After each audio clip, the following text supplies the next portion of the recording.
is we've had a strong history in Ohio of we've not really seen that same movement as we've seen in other states of trying to say, you know, if a municipality does this, we want to overrule that municipality. Interestingly, for about the last 10 or 11 years, in the Ohio legislature, there's been a bill that looks fairly similar to the language that we've introduced. It covers a lot of the same classes, covers most of the same coverage areas, and that is getting a little bit more attraction every year.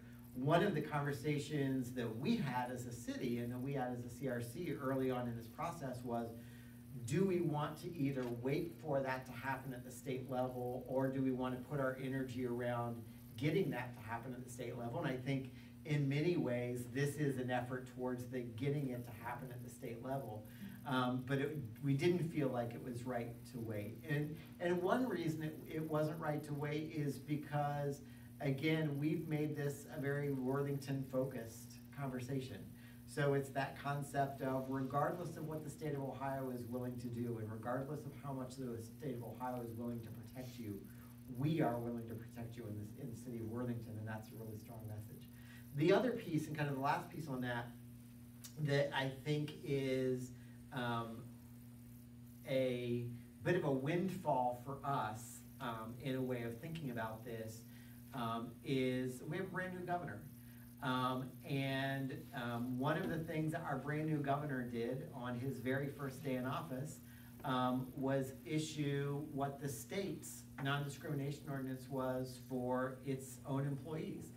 So how will the state of Ohio ensure that it's not doing discriminatory practices for employees? And they had to wrestle with, what are the classes that are covered? And the LGBTQ, interestingly enough, was covered under CASIC, and DeWine has upheld that. And many of the other pieces, so familial status, marital status, and actually there's a couple other pieces that the governor wrote in. So some of the things that aren't in state protection for the general population that we've included in ours is also now in the state of Ohio's for its employees.